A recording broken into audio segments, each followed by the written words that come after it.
Early contests build momentum for 2024 contenders seeking the White House. C-SPAN offers unfiltered coverage of events leading into early primaries and caucuses. Get access to speeches and results with the free app, C-SPAN Now, or watch live on the C-SPAN networks.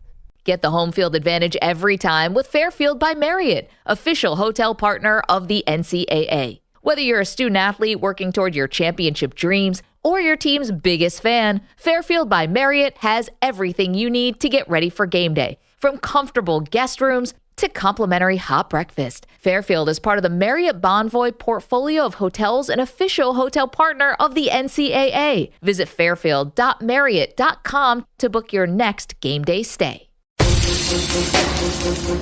Welcome into The Verge, a show which covers the Baltimore Orioles minor leagues. The Verge is part of BSL Radio.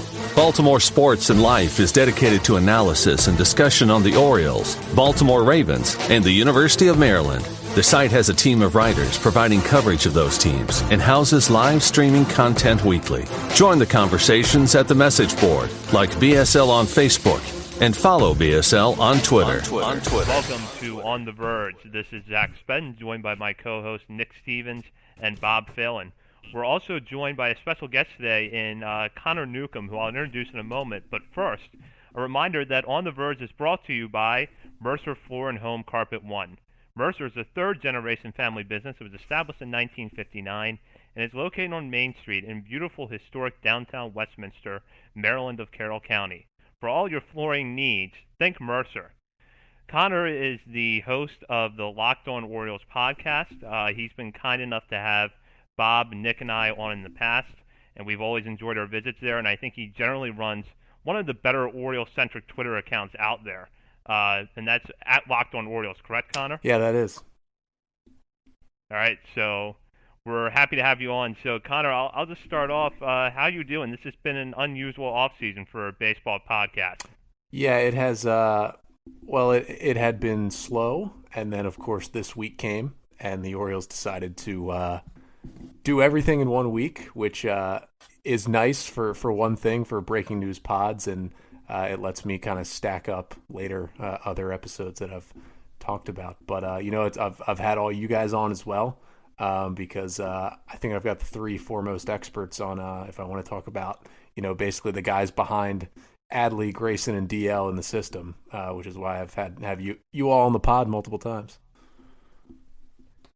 Well, we're definitely happy to have you here, and on that note, we'll get into one of the big news stories of the week. I mean, actually, I have several big stories to get to, but one of the big news stories of the week is that Alex Cobb is no longer an Oriole. They completed a trade last night that was officially announced late Tuesday night, but then widely reported the day before as being in the works. Alex Cobb sent to the Angels in exchange for prospect Jahmai Jones. Cobb was entering the final year of his 4-year, $57 million contract. Struggled with injuries, particularly in 2019, but then was generally effective last year in a healthy 2020. He had been expected to be the number 2 starter behind John Means, but his departure now leaves an additional rotation spot open. They do get back an intriguing prospect, though, in Jones, a former second-round pick who MLB Pipeline had ranked 7th prior to the trade. And, Nick, I found this amusing. You tweeted this on Monday, I believe. Angels Twitter was not happy with this trade, were they? No, it's fun reading a lot of the Angels' responses just because, I mean, for the Angels, like, you've got Mike Trout, you've got this once-in-a-generation talent, and you've got a decent lineup behind him, and we know the deal is they don't have any pitching. Every year it's pitching, and they get a new general manager in, and they add Jose Quintana, who, low-risk signing, but that's the guy you stash the back into your bullpen, and then you got Alex Cobb, who, I mean, as Orioles fans, we know him pretty well. He had a better year in 2020 for sure, but, the injuries have kind of taking a toll on him at this point in his career, and I don't really know how much is left in the tank, and Alex Cobb definitely isn't going to take you to a World Series, so have fun in LA, I guess. But when you look at LA, though, when you see what Dylan Bundy did last year, I guess maybe there is a little bit of a pause for concern there, but I think Cobb's a little different there. Yeah, I'm not too worried about losing Cobb. I mean, his splitter seemed to be working good again last year, but if you look at his metrics on Baseball Savant, other than that, it was not too pretty, so to be able to get anything back for him, and the fact that the team was willing to eat 2/3 of his contract to essentially buy a prospect, that's a good sign for me, is especially when there's all the news going around about deferring arbitration payments and all that kind of stuff. So to me, it shows that the Orioles are not completely destitute and are willing to do what it takes to improve the team. Connor, I know you explored the salary angle of the Cobb trade on a show earlier this week. There's been a lot of discussion about this, I know, on the Baltimore Sports and Life board, but then on some other Orioles sites as well. Would you consider the Cobb trade a salary dump?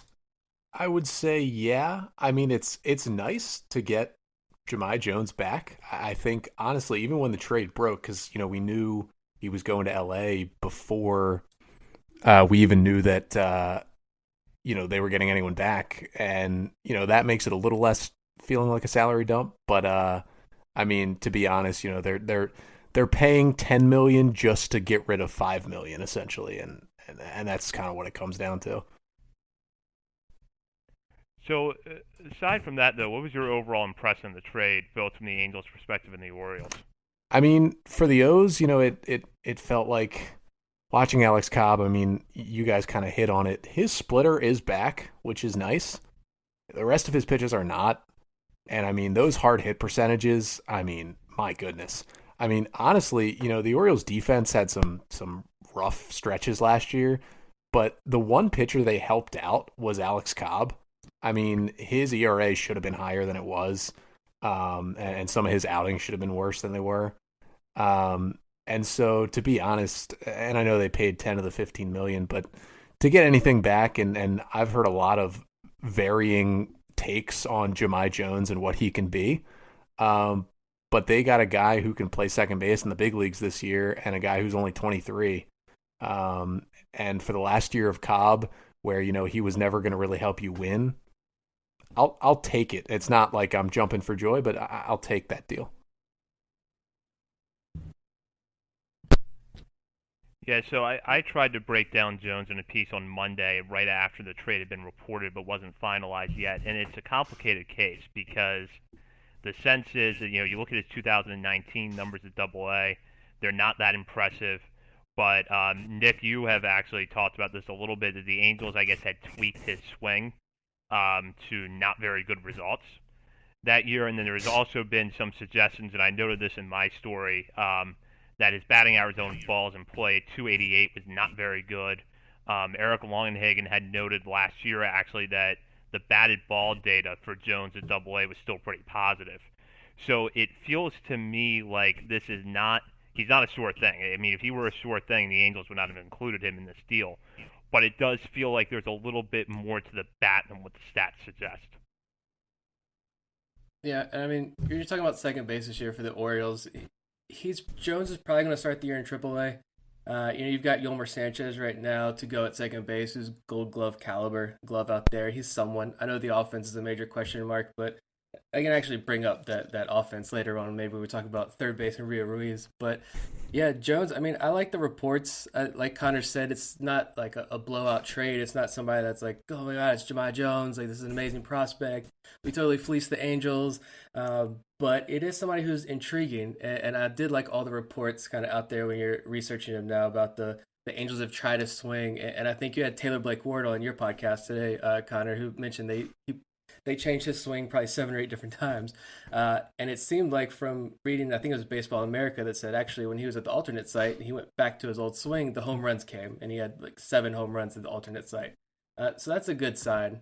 I mean, we talked about in our last episode when we did like the rest of the top 30, the guys outside of the top 30 that just missed our list. There's a lot of guys that still raise the floor, and I think Jahmai Jones is one of those guys who raises the talent floor of the organization.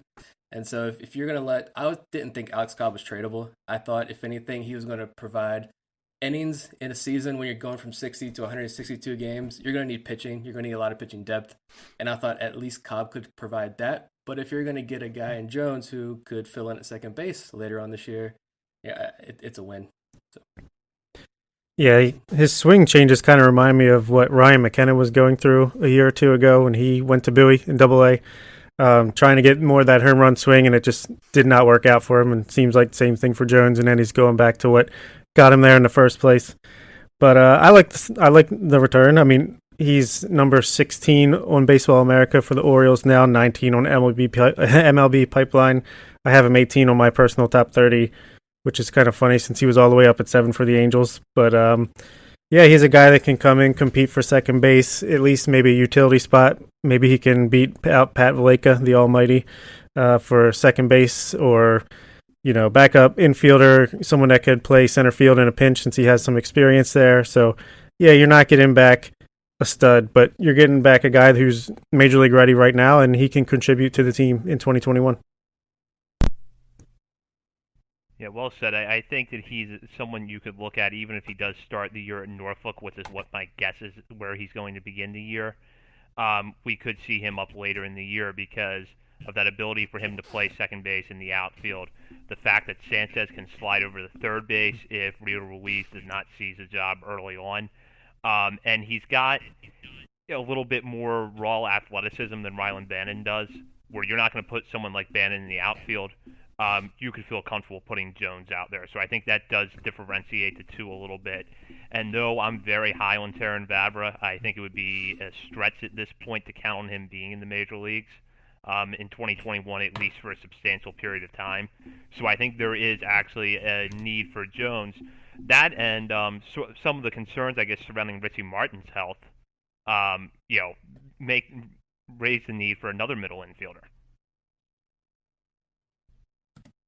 Yeah, I think one name I'm gonna throw out there that just keeps getting beaten down this list over and over again, and I know he's not going to be a future starting shortstop in Major League Baseball, but Mason McCoy, man, the poor guy doesn't get invited to the alternate site or instructs, and now they're bringing in more shortstops and guys to take some of his playing time. Richie Martin breaks his hand again, and he's still probably on the outside looking in, but someone give Mason McCoy a chance. Yeah, that's a good point.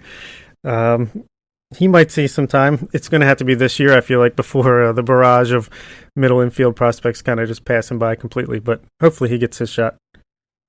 You also got Ramon Urias in there, and not too much else. You mentioned McCoy. It's like a death by 1,000 cuts. Every shortstop they draft, every infielder they bring in, it just hits him and hits him and hits him. Yeah. So, that's something we talked about.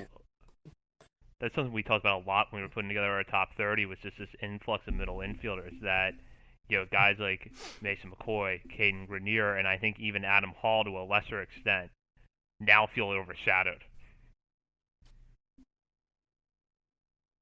Yeah, for sure. So now, as I mentioned earlier, Alex Cobb is out, Jahmai Jones is in. Look for Jones somewhere either in AAA or the major leagues next year.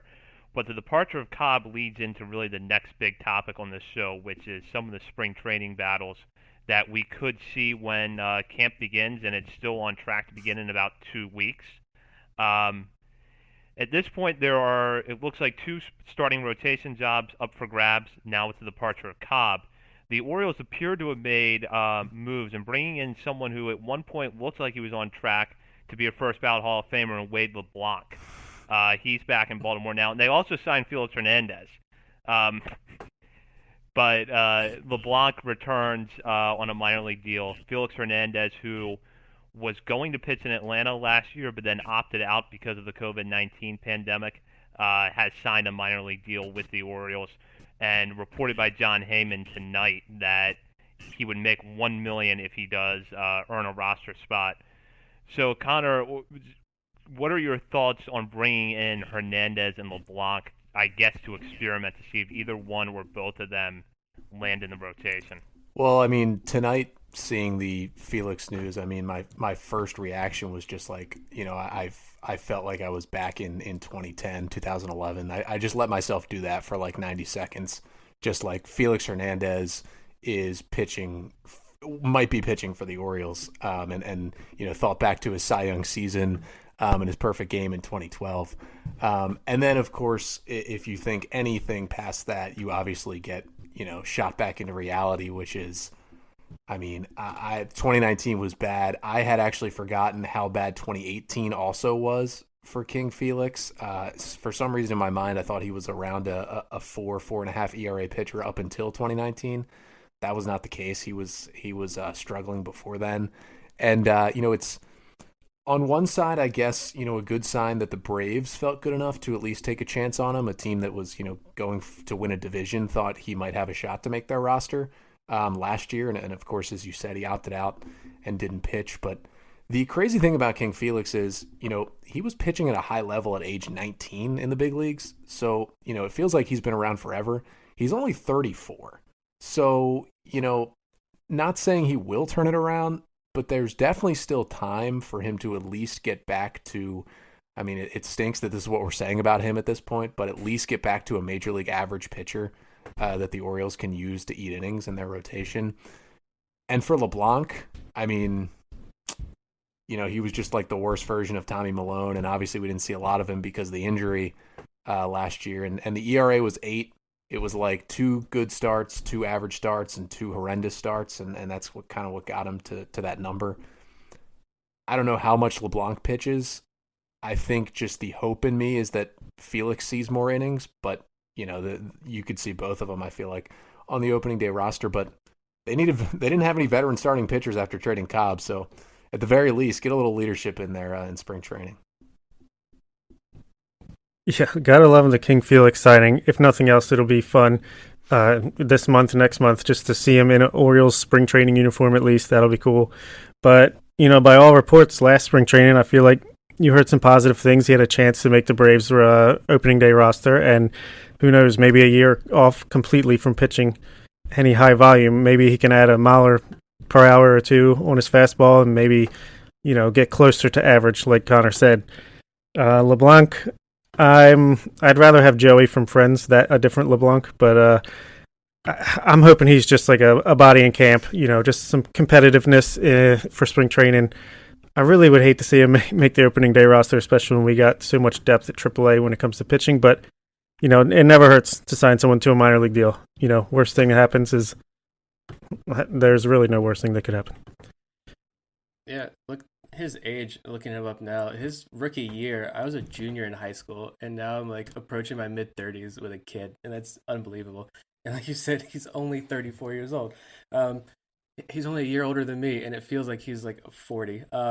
But yeah, it's pretty awesome. It was that moment of, oh my God, King Felix, Baltimore Orioles, this is amazing. And then you see all the tweets like, is 8 years too late? This is 10 years too late, which sure it is. But it's somebody new, it's somebody interesting to come in and battle. I mean, I'd rather see guys like a Felix Hernandez come in and try to take a spot, or at least compete for a long relief role or 5th spot in the rotation than, the Chandler Shepherds and Ty Blocks that the Orioles have been bringing in.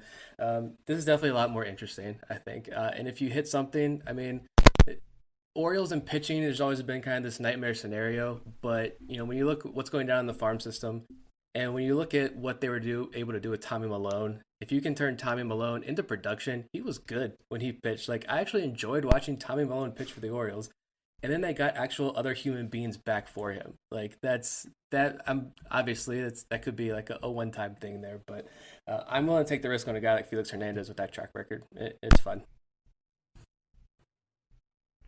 I'll throw this out just in general to the group, so anyone can really come in and answer this.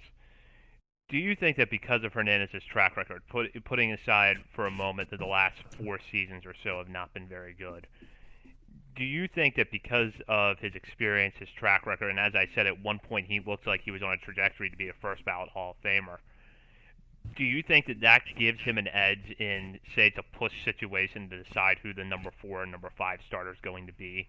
Do you go to Hernandez because you hope you just catch lightning in the bottle and you feel better than, say, Tom Esselman or Wade LeBlanc being the pitcher that outperforms expectations? Maybe a little bit. Maybe a very, very little bit, but I don't know. I mean, over Wade LeBlanc, sure. Yeah, I would do it. But even Tom Eshelman, he had his moments last year. I don't know. I just hope it doesn't even come down to that, and he at least definitively proves he's better than those types of guys. Yeah, you got to compare him to. I think the Orioles really like Jorge Lopez, so I think they're going to give him an opportunity. Bringing Eshelman back, I think that speaks volumes. And he was much improved last year. So, yeah, I think he's definitely got to earn his job. It's not just going to be like, here's King Felix. it's not like the Orioles are trying to sell tickets right now, so I mean that's not going to help. So he's definitely going to have to earn a spot, but we'll see what happens when spring training gets around. Maybe if, like I said last episode, apparently we're not going to be able to watch spring training on Massing, so we'll see how much we actually get to watch him. Yeah, I mean, you bring in King Felix last year, he's probably just handed a rotation spot. This year, as you said, the Orioles definitely do like Jorge Lopez, and Eshelman's back. And there's going to be the Bruce Zimmermans of the world trying to compete for that spot too. And they might be a guy like that might be hungrier than King Felix to get that spot at this point. You never know. And so, but I kind of agree with Bob. My hope is that, with Felix's experience, he's got a Cy Young, he's a multiple All-Star, he's thrown a perfect game, he's been around, that it shouldn't be incredibly difficult for him to beat out if it comes down to him and Wade LeBlanc and Tom Eshelman. Or even Cesar Valdez. Who knows? He had a good start the other day. That's the closer, Now, another thing that I think implication, and because we're kind of a prospect, so I did want to bring this up, and I'm curious to get your thoughts on this. To me, now that you have brought in LeBlanc and King Felix, probably means that we see Bruce Zimmerman start the year back at Norfolk, whereas just a week ago he looked like he could contend for a number 5 spot. My gut feeling is that they're going to put him in the rotation at Norfolk to stretch him out rather than have him in the bullpen. But do either one of you feel like it could be different than that?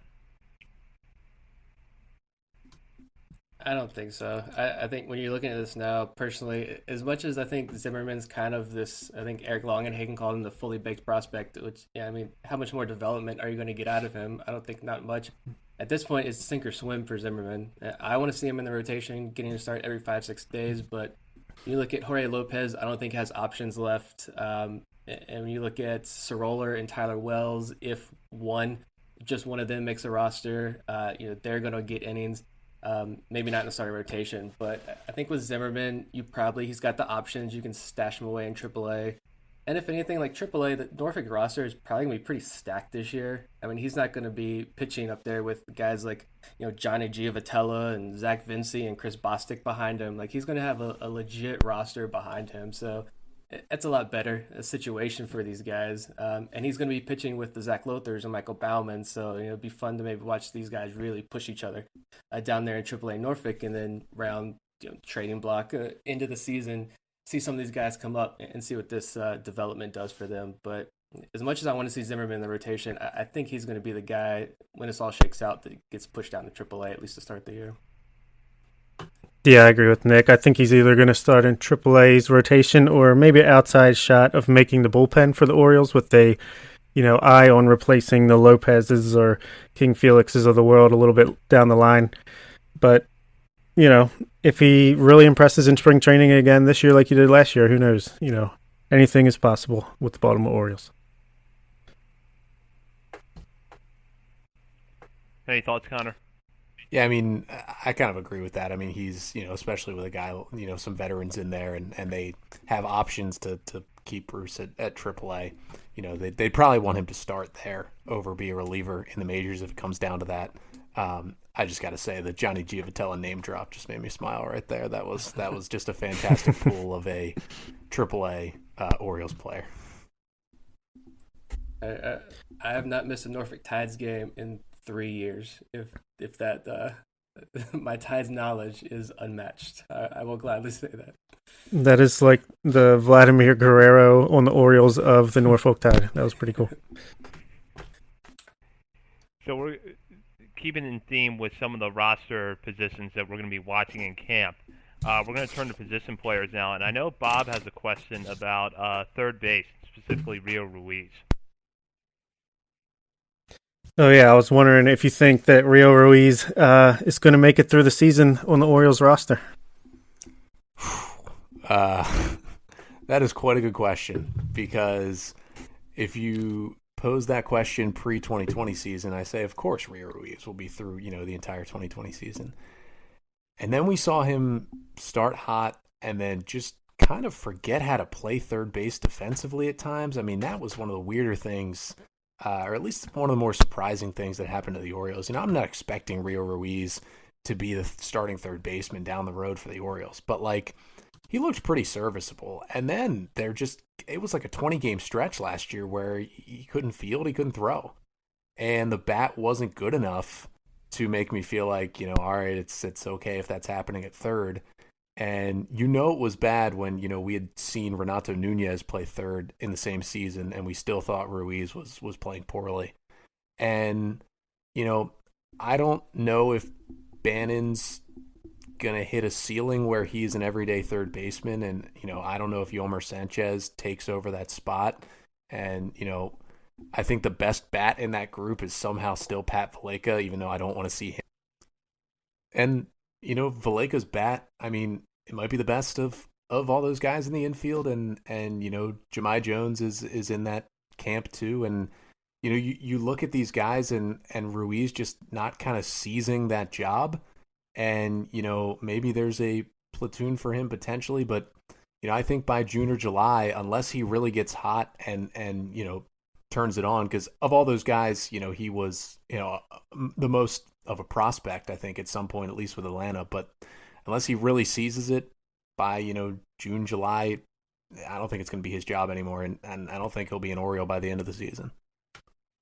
I definitely wouldn't be surprised by that. I mean, he showed flashes last year for sure, especially in the beginning of the year. But if he doesn't come out in this spring training and really show that he's got that new swing down pat again and starting over and just comes out of the gate hot, then I think he might not even make the team, let alone make it through the year.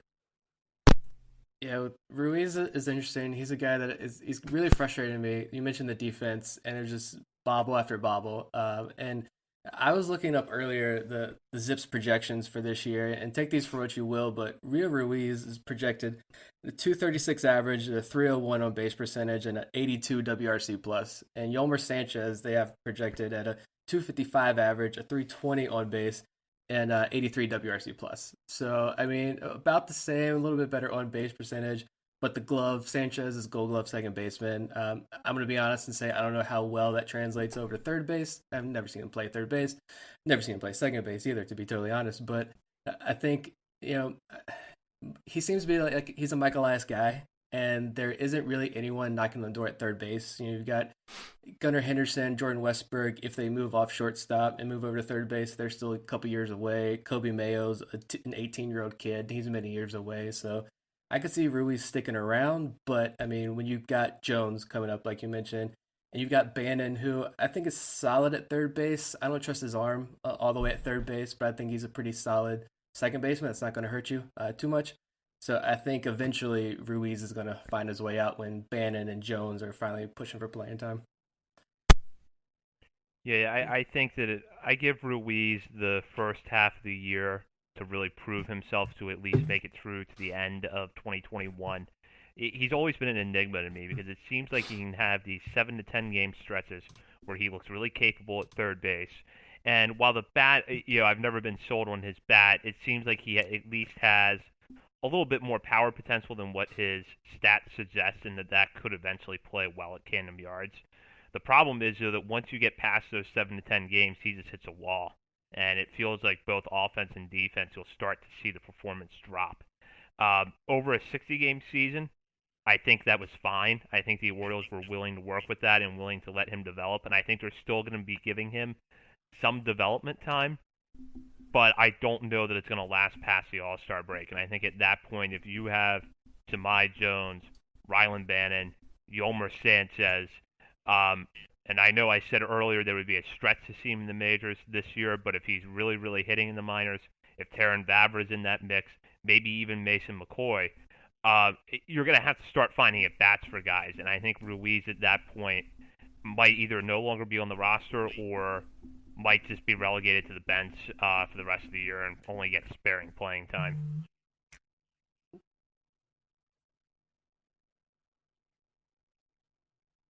Yeah, I mean, do we think? I mean, I mentioned platoon.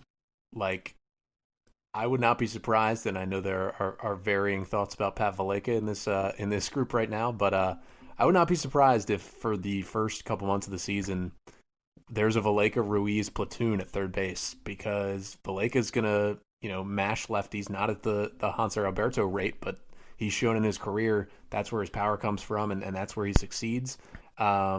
Rio has, obviously been a better hitter against righties in his career. And, you would usually think that Rio is a huge defensive upgrade over Valleca, but when you can, maybe put Sanchez over at third and play Valleca at second during that platoon when Ruiz is on the bench, you've got some more options there. And, there's nobody really coming and pushing Rio out at third. He's almost kind of just losing the job itself or on his own, it seems like. And, if he continues to play like he is, he's really going to lose it.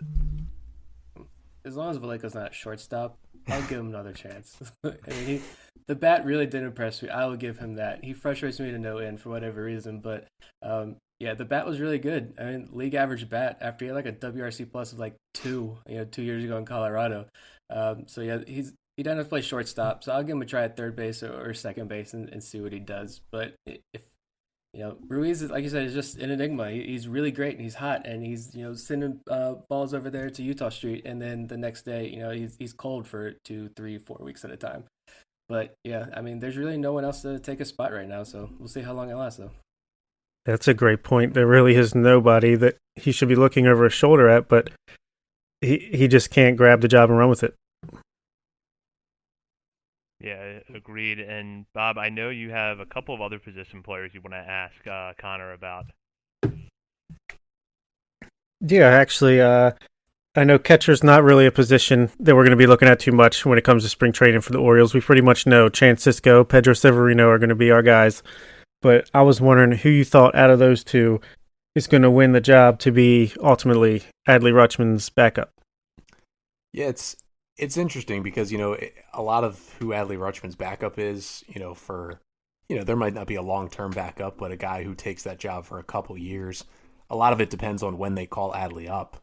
If it's this year, he might not exactly be the number one guy as soon as they call him up, but if it's maybe opening day 2022, it might be, you're the starting catcher opening day, let's do it, which I think in the end is what they're going to do, at least in my opinion. But, between the two, obviously Cisco is the Orioles guy, had been the number one catcher throughout the system. And, I mean, I guess Cisco gave us the most positivity out of any season since he's come to the big leagues last year. But, Nick mentioned, Pat Valleca just frustrating him to no end. I think Chance Cisco is the guy that frustrates me to no end. I mean, he's got a good batter's eye at the plate. He seems like a guy who could get on base well. He's got a little bit of pop from the left side.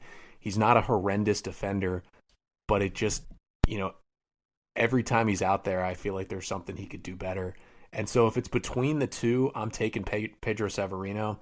I think he's a better hitter at this point. He showed that last year. If they would have done an all-star game 30 games in, I think Pedro would have been the starting catcher in the American League last year before he kind of, slumped down the final month of the season.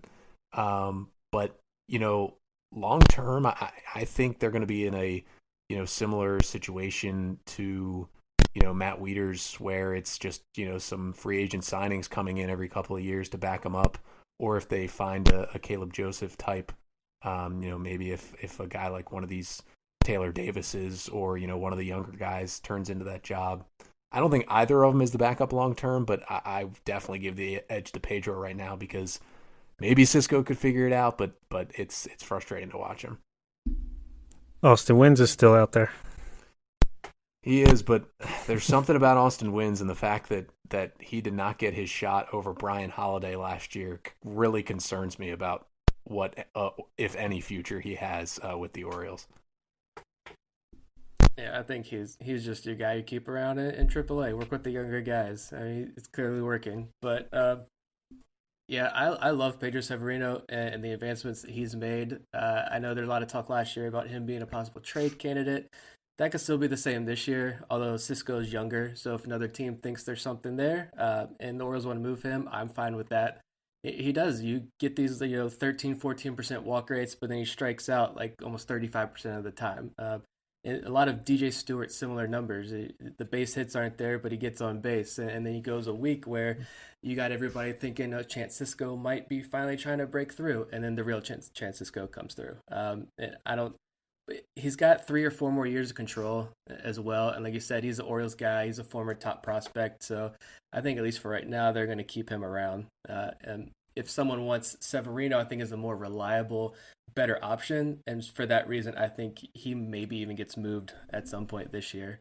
But we'll see. But yeah, I agree. Chance Sisco and DJ Stewart, I put in the same boat as guys that are just these former top prospects that you want them to break through, and they keep giving you just that little bit, just enough to suck you back in, and then they're like, I'm just kidding. I'm going to go back to not ending the baseball. And it's how much longer are we going to put up with that here? I don't know. I'm kind of with Nick on this question. I think that if Severino produces even, slightly below league average offensive season, that's going to be enough for the Orioles to find a trade partner in the offseason. And at that point, Chance Sisco would be the favorite among the players that are in the organization right now. But I also wouldn't be entirely shocked if they ended up going out and getting a veteran to go behind Adley.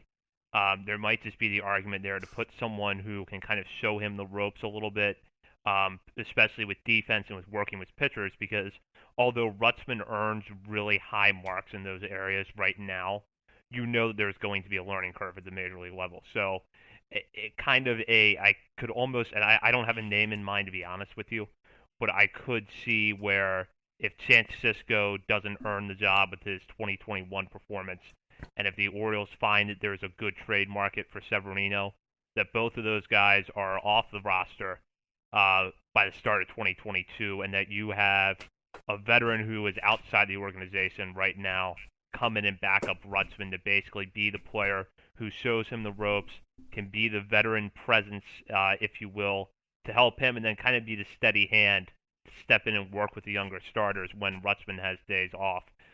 Long term, I will throw out the name Maverick Hanley.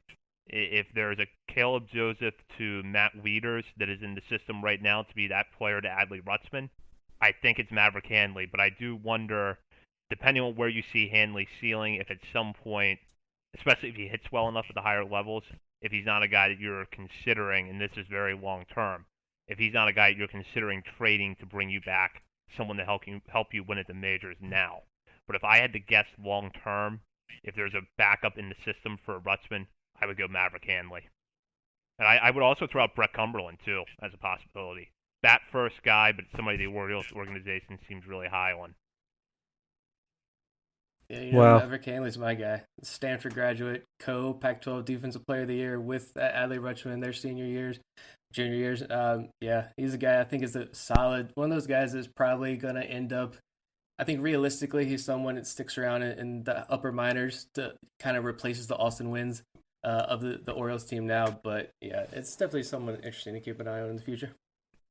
Those were all great, thoughtful answers, but it was a trick question. The answer is Nick Ciofo. So moving on, my last question was a guy who Nick just brought up, DJ Stewart. He's a guy that I don't think he really has a role in the team as far as I can tell right now, but he did enough last year that there's still a sliver of hope there. So what do you think the Orioles are going to do with him in 2021, Connor? Just start calling him the roller coaster, because that was just an unbelievable season. And obviously the 60-game sample size and the fact that he spent a nice little chunk at the alternate site makes it, a very small sample size. But the fact that he didn't get a hit, to turning into Barry Bonds for 10 days, to then, I think what people forget about DJ Stewart's season is for the last 3 weeks, he also didn't get a hit again. And that was kind of masked by the fact that he was just owning Garrett Cole for a weekend. But man, has a player ever had a week that literally just kept him, maybe not on a roster, but in the conversation where maybe he otherwise shouldn't be? It feels like that's what DJ Stewart did. And if that week turns into 2 weeks and turns into more consistency and he can spread that out, then yeah, he has a chance. But I'm looking at the crunch that's going to come in the outfield pretty soon here, with all these guys that are on the 40-man now. And, if there comes down to a situation at some point this year where I feel like it might, where they're going to have to choose between Yusniel Diaz and DJ Stewart, two guys who, you're not sure about them in the outfield, but they've got the bat. I mean, they're going to take Yusniel Diaz, I think, 10 times out of 10, as would I. And I wish DJ Stewart the best, but I don't think if he ever figures it out even, it will be in an Oriole uniform. Yeah, I kind of agree with that. I think you always look at guys like change of scenery guys, and will it work for some people and it doesn't work for others. But I think DJ Stewart could be one of those guys just because coming through the system, he was a slow starter throughout all his minor league career, and he always gave you those flashes. He doesn't look like a guy who's going to burn you with speed, but he's got some wheels out there defensively and on the base paths. I remember I was actually got the opportunity to talk with Kyle Glazer a couple of years ago when DJ Stewart was in the lower minors, and Glazer was like, I was just asking him kind of which guys, I think it was with Delmarva at the time, and I was just, who stands out to you over here at Delmarva watching these guys? And he said it's DJ Stewart. Sticks out because you look at him and then he kind of blows you away a little bit with the speed. You're not expecting it. And so you got the power there as well, but the defensive miscues just keep adding up. And like you said, that outfield crunch, outfield's a depth on this team. So you've got Mountcastle right now, who it doesn't seem like the Orioles are going to move to first base anytime soon. Chris Davis has got that job locked down for the next 3 years still. Santander, even if Santander is traded, then you still got, like you said, Diaz. You still got McKenna's on the 40-man roster. You've got a good group of outfielders coming up through the system. So I don't know how much longer he's got, but like you said, I don't know. I personally think he's going to stick around longer than he should. I think he's going to struggle, but the Orioles aren't going to really have a way to move him yet. So I don't know, but we'll see. I give Stewart a solid 2 months in the majors because my expectation is it will probably be June at the earliest we see Diaz, just because of the fact that he is someone who has struggled with injuries before. So I think you want to make sure that he's healthy and producing at AAA before you commit to making him an everyday corner outfielder, which if Santander is not moved, you're probably looking at Diaz in left. And regardless of where you put Diaz on the field, though, someone's going to lose at bats. And if Stewart does not find a way to be more consistent, he's probably going to be the guy that's dropped, especially if Trey Mancini is healthy. And I know that that's sort of still the big question is what can we expect from Mancini? But if Mancini is hitting at even a fraction of what he did in 2019, and he's in the lineup every day, you're not going to pull him out. Ryan Mountcastle, I think, is going to be in the running for American League Rookie of the Year next year. I don't see him losing at bats. And I think as long as he's healthy, Austin Hayes is going to be given the opportunity to sink or swim, so to speak, in center field. So I really expect that it's going to be when Diaz comes up, unless Stewart is doing what DJ Stewart does at his best, which is hitting, probably about 260, but drawing a lot of walks, getting a high on-base percentage, and showing a little bit of power. I think it's going to be hard to justify keeping him in the lineup. The only way that I think it would happen is if the Orioles just decided at that point to commit to making DJ Stewart part-time DH outfielder, move him in and out as needed, and then basically just put Chris Davis on the bench, which is something that Brandon Hyde has not shown the hesitation to do in the past. So I think he would do it again if he had to. But I don't know how confident I am in Stewart hitting well enough over the first 2 or 3 months of the year to keep his bat in the lineup when the time does come for Diaz to be promoted. And then I would throw 2 other names out there too that could be in that first base DH outfield mix, and that's Tyler Nevin and Chris Shaw. Shaw has struggled to produce when in his time in the major leagues, which has come in San Francisco, but he has generally hit well at AAA, and I think if he gets off to a good start, the Orioles might be looking at him, especially because that is another bat from the left side. And then Nevin, we talked about this a couple episodes ago. Tyler Nevin's not the most exciting prospect for various reasons, but when he's healthy, he's going to draw a lot of walks. He's going to hit for a decent average. And if we start to see the power come around in Norfolk a little bit, I think it's going to be hard to leave him in AAA all year if there's an opening. And if Stewart is struggling, that's your opening to give a guy like Tyler Nevin a look. All good points, yeah. I wonder if you could see DJ Stewart start the year as like a DH against right-handed pitchers while Mancini's at first base, and then you play Mancini at DH against lefties and have Stewart on the bench to back up the outfield, or maybe even give him a chance to learn a little bit of first base. And now that we know the season's going to start on time, maybe this is when they finally cut Chris Davis at some point in spring trading, or at least hopefully at some point during the year, but that's probably a pipe dream. Yeah, I think Chris Davis at this point, he's still on the roster. He's going to be there, and it's like you have these kind of conversations, and you just have to bring Chris up every time because there's 26 spots, and he's going to have one of them. And the Orioles still have a 25-man roster. Yeah, and that essentially they're playing from behind, and he's not just going to sit. I mean, obviously, as Zach said, Brandon Hyde has showed that he will sit him, but he's not going to sit. Like, he's going to get on the field. He's going to be in the lineup a couple days a week. You know, he's put him in as a defensive replacement at first, like he did a couple times last year, which I just found hilarious. Not that he's bad at first, just the fact that was how they were getting Chris Davis into the games. But I mean, he's gonna have to play at some point, and I mean, DJ Stewart might be the guy directly hurt the most by that, because I mean, even though Mancini and Mountcastle are more so at Davis's position, you are not going to have them lose at-bats to Chris Davis. And so Stewart is going to be the guy that loses those at-bats. And I do think there is a scenario where, like, there's a Mike Yastrzemski 2.0 if Stewart goes somewhere else and things click. But I'm willing to take that risk from what we've seen from him in an Oriole uniform.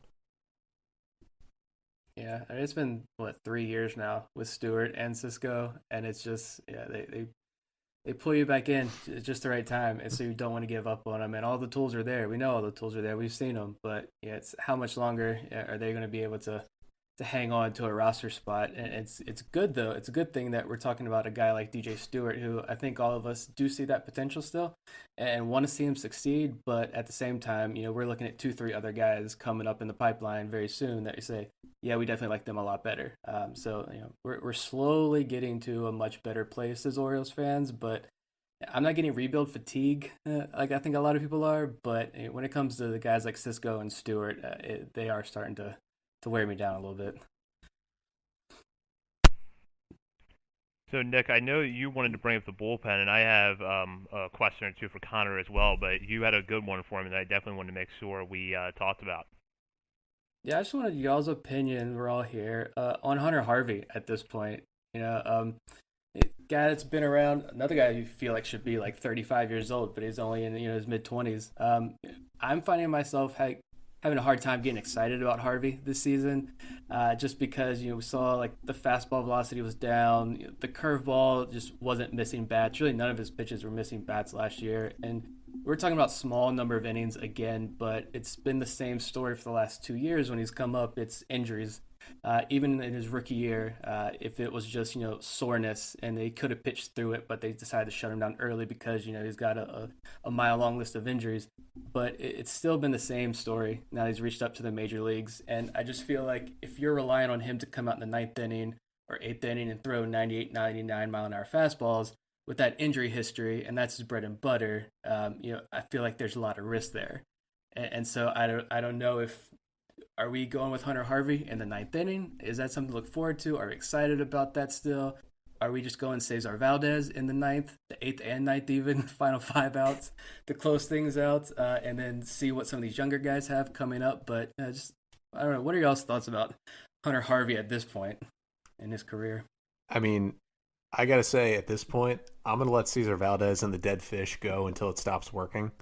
To be honest, you take some pressure off the younger relievers, and you say, listen, we got this 35-year-old guy. He's going to throw at 74 miles an hour, and you guys can figure it out in the 6th, 7th, and 8th until that stops working, which obviously at some point in 2021, it's probably going to stop working.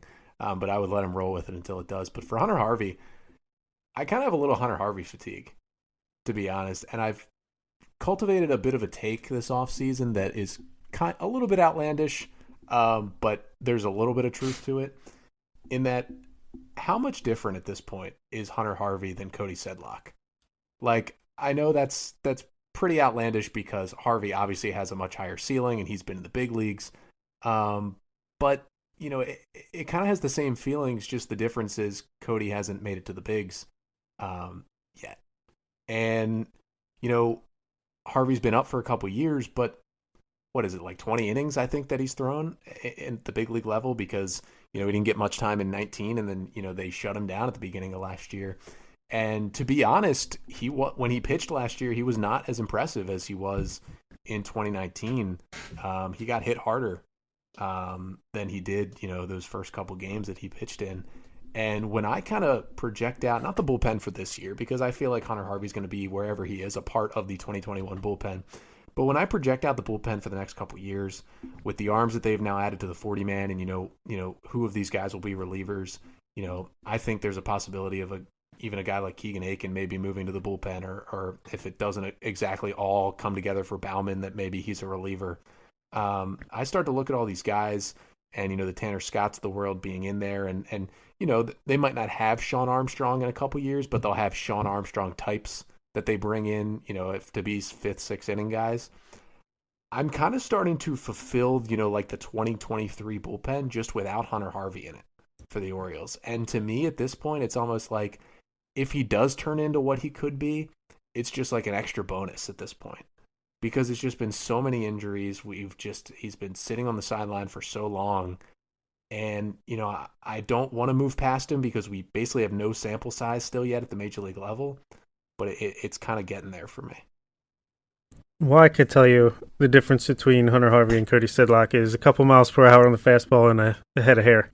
But I kind of agree with you. I mean, I don't know if Hunter Harvey will ever be as good or as electric as he looked at the end of 2019 in the rest of his career. I'm not going to say that it's impossible that he couldn't rebound, stay healthy, and give you 58 solid innings out of the bullpen, 7th, 8th inning. I don't think I'm kind of over him ever being like the full-blown closer at this point. But yeah, I kind of agree. As all of our starting pitcher prospects kind of start to settle down further down the line into the bullpen, find their roles, what is Hunter Harvey going to be? I don't know. It's kind of tricky. I'm kind of half fatigue of him and half like I just want to see him pitch for an extended period of time.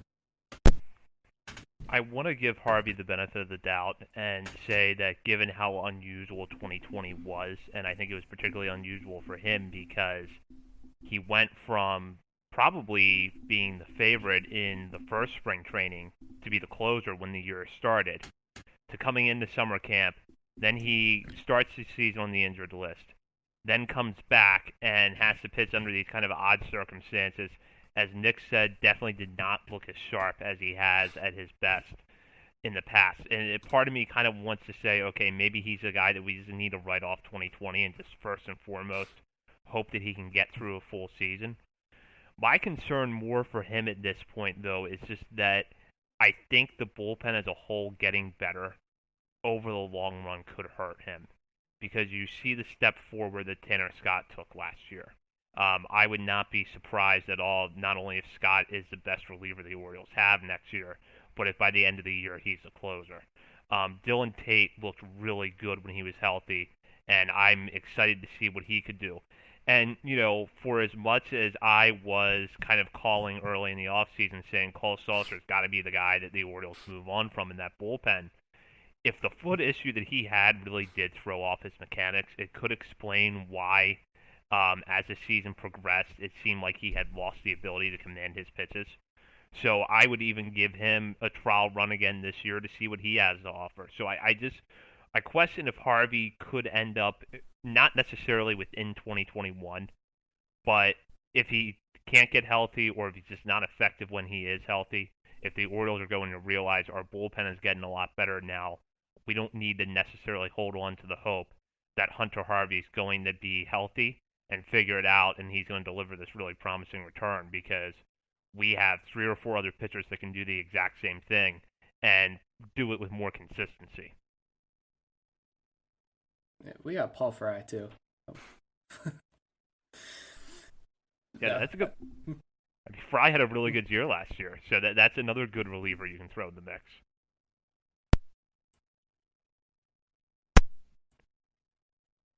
So, Connor, I will throw this out. There was some discussion, I think, earlier in the offseason. I saw it a lot on our message board at Baltimore Sports and Life.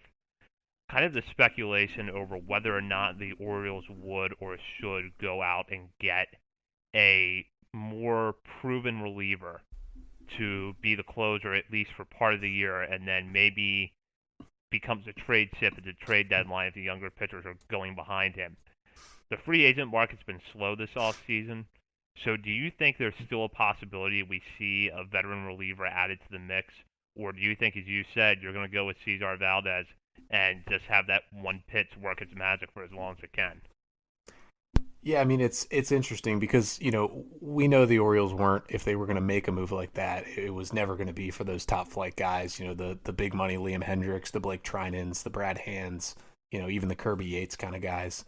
But there's that second, line of guys, and actually a guy that signed yesterday I thought the Orioles may have been interested in Sean Doolittle. Just a guy who has been around, has won a World Series, obviously played in D.C., is a fantastic guy to have in your clubhouse, and I think could teach a lot to a guy like Tanner Scott, two lefties who rely on that fastball, obviously with different velocities, but obviously he got scooped up by the Reds. At this point, just kind of looking through, who's still out there, I mean, the crop of guys who would be cheap veterans who have closing experience is basically gone at this point. And so, maybe they do bring in a veteran guy on a minor league deal or a cheap major league deal, who has, been around different bullpens before to come in and just be a veteran presence. But at this point, again, not that Cesar Valdez, I think, is going to have a 1 ERA this year, but I would throw that thing out there until it stops working. And it gives Hunter Harvey and Tanner Scott, and I am a huge Dylan Tate fan, it gives all those guys a chance. And you still have Paul Fry and Sean Armstrong, who I think both looked pretty good at times in 2020. You put that all together with the fact that you have more than 5 starters who are probably ready to go in the major leagues, and a couple of those guys might be in the bullpen. I think that the bullpen was the biggest pleasant surprise for the Orioles in 2020. And I would run it back with the additions of, maybe a couple of young guys who were added to the 40-man, maybe and Isaac Mattson, I think, might have a shot to make this opening day roster. I'd run it back with those guys. I mentioned, Doolittle might have been a guy I would have taken a chance on, or like a Greg Holland, I might have taken a chance on a cheap closer like that, to try to resurrect themselves on a rebuilding team. But at this point in the offseason, with most of those guys gone, I just run it back with a bullpen that was solid last year. Yeah, I completely agree. I mean, they already signed Fernando Abad to a minor league deal, so I think that's going to be like the only thing they really do as far as the bullpen. I think you might see him get another starter or two on a minor league deal. But, I mean, Connor nailed it. That was the best part of our team last year. I felt like we were pretty deep there. Everyone was mostly effective. You still got Lakins, who was okay last year, Saucer, who could come back if he's healthy. You got the 2 Rule 5 guys, and Soroller and Tyler Wells, Isaac Mattson, and a couple other minor league signings like Spencer Watkins, who could, show up, help out at some point in time. And even some of the guys they took in the minor league phase of the Rule 5 draft, I think, have some potential. So, yeah, I think you run it back, like Connor said. Yeah, exactly. Really nothing else to add to that. The bullpen was great last year. It was really solid. Even after Michael Gibbons is gone, Miguel Castro is gone, and to get what the Orioles got back from those guys, it shows you some more of how well this bullpen developed last year. So I'm happy with where that bullpen's at, and more excited to see kind of who else do the Orioles bring in anybody else to it, like a minor league deal. To try to work as maybe that long man role, or are we rolling with the guys that we have now? But I think as far as like late inning guys, short relief guys, I think the Orioles are pretty solid there. Yeah, I tend to agree. I think that they can go in with what they have. If a guy like Fernando Abad sticks, great. See what he can give you. And I think that there's also a little bit of potential to see some of the players that took steps forward last year improve. Dylan Tate, you want to see him healthy, but I think that if he can get through a full season, he's going to deliver really good numbers. Tanner Scott took some big steps forward last year, which I was really happy to see, but I think particularly with walks, there's still room for him to improve a little bit and cut those back. even further. So I'm fine with not having, brought in a guy that's going to come in, and I think Connor brought up some good names with Sean Doolittle and Greg Holland. And I would not have minded to see the Orioles go in that direction, but I'm also okay with them not doing that. But I think it was Bob who brought up the Rule 5 picks in Max Soroller and Tyler Wells. We talked about them a little bit in our last show, Connor, because both of them fell short of our top 30 list, although Bob had Wells on his personal top 30. And one of the things that we kind of discussed for a little bit was, do you think that they have any shot at making the opening day roster? So I want to ask you that. Do you think that we see Wells or Soroller on the roster? Is there room for both, or is it a repeat of last year and the Orioles send both of them back to their former clubs during spring training? Yeah, and in listening to you guys and the episode from last week, I kind of agreed with the sentiments on both of them. I can't remember who said, but I kind of laughed at, saying maybe Soroller just sticks around because Ben McDonald gets in somebody's ear and says, hey, this guy better make the team. But I also agreed with kind of the sentiment last week with you guys that was, I think Tyler Wells is the more intriguing pitcher of the two. Anytime a guy is 6'8" on the mound, I'm just like instantly intrigued. And then, from kind of talking with, I talked with some people who saw both of them pitch for my podcast, and basically with talking with them, it was like, yeah, maybe, Soroller, he was the first round guy. Like maybe he's more ready right now if you had to pick between the two of them. But the consensus seemed to be like, Wells was kind of a value pick, coming off of Tommy John, but having, 2019 wiped out and then, all of 2020 wiped out. I think he's a huge question mark right now.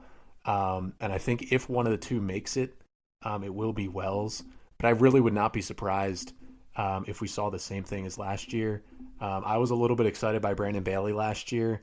Then he got his shot with the Astros, and it wasn't, he put up some okay numbers, but they moved on from him, and they were looking for pitching last year, so that says a lot about him. And so I think we could see the same thing. But if it's one of them, I like Wells, coming off of basically 2 years off and just resetting everything. And I think that's why he was available, because he wasn't being protected because he hadn't pitched in 2 years, and, teams have 40-man roster crunches. But I definitely don't see both of them sticking on the 40-man with the bullpen the Orioles already have and the starters they've added to the 40-man. But, I could see Mike Elias saying, you know what, let's give Wells a shot and see what he's got. And if it's not there and he's not the same after the Tommy John, then, it's a Rule 5 pick and then you return him. Yeah, cool. Do we want to wrap it up with some of these last two questions we had here? Any more questions about the bullpen? Yeah, I think that's it. So I will, because I know Nick has a really good question that I want to end the show on. So I'll just throw this out. There has been reports over the last couple of weeks of teams potentially being interested in trading for Anthony Santander and Trey Mancini. I believe the Marlins were a name that was thrown around for Santander. In the case of Trey Mancini, it's been the Braves, which I've been a little confused by that fit, but it's the team's name is out there right now, and we do know that Alex Anthopoulos is aggressive with trades, so it's definitely something worth watching. Connor, I'll start with you. Do you think, first off, that either of them are traded before opening day? And if they're not, do you think that they play out the full 2021 season in Baltimore, or that one or both of them is moved? So I was in full crisis mode when those rumors came across because, on one hand, Santander is your, probably for a singular player, your biggest plus out of 2020, even though he got injured. And for Mancini, he's the star of your team. He might be the face of your team at this point. And to be honest, there's nothing I want more than for him to return to the field in an Oriole uniform on opening day. So a little bit of sentiment there as well. I will say, I talked about this on my podcast on Monday. If it really is a money thing, the Orioles did just save, with deferred money and, what the Angels are eating for Alex Cobb. They probably saved about $7 million for 2021. After Santander's arbitration hearing, which was today, him and Mancini will combine to be paid about $7 million this year. So if it was really about money, the Cobb deal might have just solved that problem that the Orioles are saying they have. And so from that stretch, I don't think they're traded. And I think both of them play out this year. I don't know if either of them ends up with an extension when that time comes around years down the road, but I think it's also me hoping that's the case, but I really do think both of them play out 2021 as an Oriole. Bob and Nick, any thoughts? Yeah, I think Anthony Santander is a pretty good sell high candidate right now, because I don't know if what he did in 2020 is sustainable. I mean, he did it over 30-some, 40 games.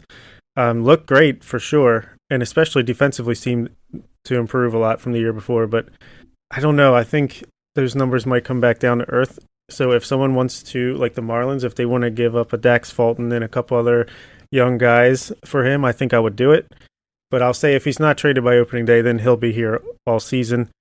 I have a theory about the Mancini thing. I think maybe they are just floating his name out there now to just get fans mentally prepared that he might be traded by the trade deadline in the middle of the year. But like Connor said, I want to see him have his season debut in an Oriole uniform and eventually with some fans in the stands. Hopefully that would be great. So yeah, I don't know. I think one of them will be gone by the end of 2021.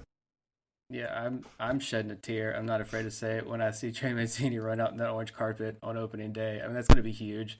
I don't even want to think about the Orioles trading him. I've accepted the fact that it probably will happen.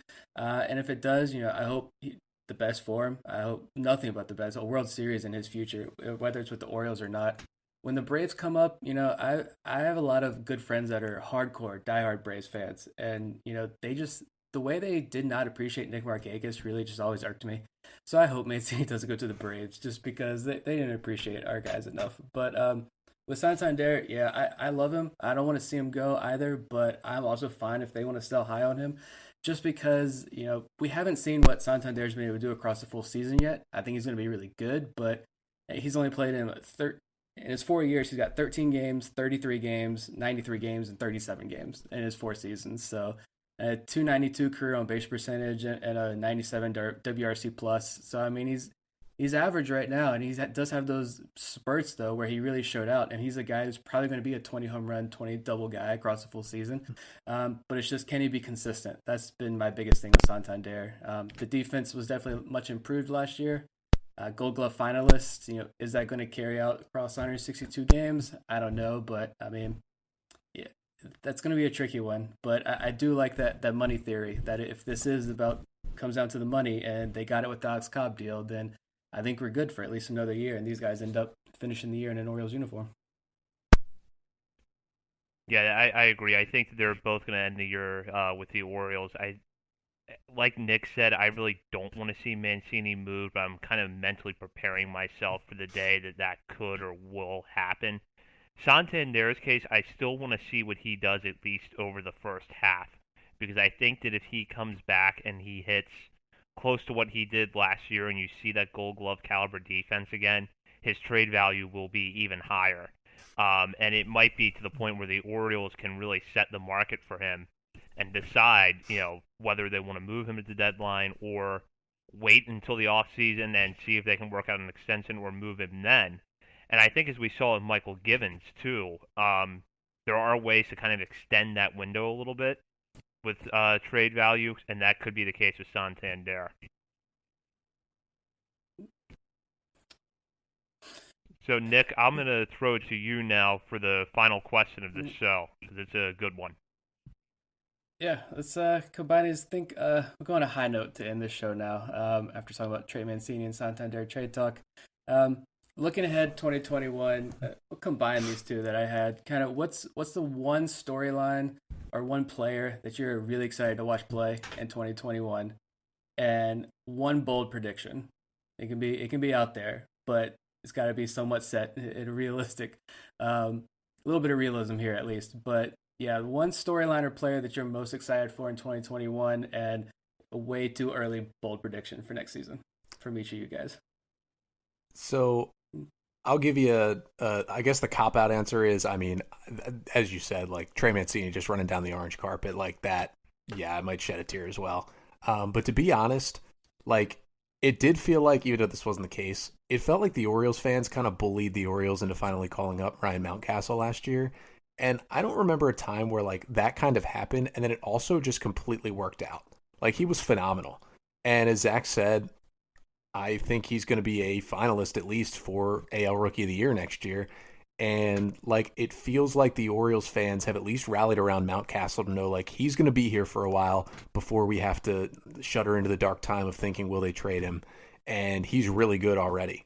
And that is the one player I'm most excited to watch play, because he seems like he's got it all pretty together at the plate. He looked like he got better and better every day in left field, if that is where he's going to play.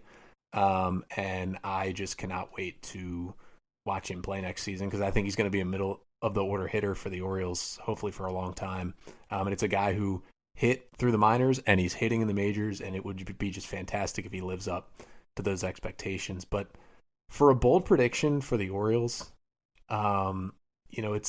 it's hard to get too bold, because they're just going to be a losing team kind of no matter what happens. Like, even if they go on a stretch like they did early last year, like, it's a 162 game season, like it's going to fall apart at some point, just as it did last year with the roster they have. But I think my bold prediction for next year is that, I think the Orioles are going to learn a lot about all these young pitchers next year. But I think I'm going to go on a positive note. And I think by the end of 2021, the Orioles are going to have some incredibly hard starting pitching decisions to make. Because I think John Means is going to come out there and put together something close to what he did at the end of the season. I think Dean Kramer's for real. I think Keegan Aiken might be something. And I think all these guys that were added to the 40-man are going to give them something to think about at the major league level. And with Grayson and DL Hall coming, I think my bold prediction is by the end of the year, the Orioles are going to have more than 5 serviceable starting pitchers. Maybe not at the moment, but guys that they've seen that they can do it at the major league level. And I think this could be a really interesting conversation we're having a year from now. Very good. Very good. The guy I'm most looking forward to watching this year is going to be Dean Kramer out of the starting rotation, especially now with Alex Cobb traded. He's definitely paved a way to be maybe even the number 2 starter on this team, which is kind of crazy. But I saw a tweet from Alex Fast on Twitter. He's at AlexFast8. He tweeted out the best 4-seamers by put away rate, which I'm not exactly sure what that means, but just from the company that Kramer finds himself in, he was number 2 with 30.3. Only Yu Darvish was ahead of him. Other guys in that top 10 are like Trevor Bauer, Jake DeGrom, Freddie Montas, Shane Bieber, Maeda, Woodruff, Nola. So he's up there with some good company, and obviously it's short sample size, but I feel like he might be a pretty good breakout candidate to go on the pitching side with Ryan Mountcastle on the hitting side. And for my bold prediction, I'll say by the end of 2021, the Orioles will have the 3rd or 4th best system in the all baseball prospect system. And Rio Ruiz not going to make the team out opening day, since I already kind of threw that one out there.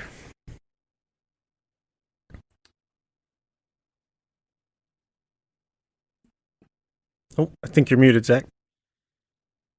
So I think if I had to look across the board at a guy that I'm really excited to see, Bob kind of touched on Dean Kramer a little bit. Connor was Ryan Mountcastle. Both of those guys are really exciting. For me, though, I think it's going to be Santander. I just want to see what we get from him over a full season, because there were stretches in 2019 where he looked like a really good player. And I think he will benefit over a full season from having an entrenched spot in the outfield. He's not going to be moving around the way he did in 2019. He's the everyday right fielder. That's it. I think the bat, if nothing else, plays well at Camden Yards with his power. I was really surprised and hopeful with the improvements we saw defensively. So I just want to see what he can do over a full season. And for my bold prediction, I'm going to go one spot over in the outfield and predict that this is the year that Austin Hayes emerges. And I know we've kind of talked about this a lot over the last few years, but even if Cedric Mullins gets a good chunk of part-time playing time in center field, I think Austin Hayes is going to hold down the job. He's going to be healthy. He's going to put together 275, 280 average, somewhere in there. He's going to hit for a little bit more power than we've seen in the past. Because based off of what I saw at the end of last year, I liked what I thought he hit well. And I think if the Orioles just decide now that he is not a leadoff hitter, don't put him back in that spot, hit him a little bit lower in the order like they did when he came off the injured list late in the year, that they're going to get good results for him. So I'm going to predict good things for Austin Hayes as my bold prediction for 2021. Yeah, that slides right into the storyline that I'm most anxious to watch is Austin Hayes. Just because I want to see him finally stay healthy. He is so electric defensively that I want to see him stick, and I want to see him stay healthy and have that bat be a more consistent bat in the lineup. I agree. He's not a leadoff hitter.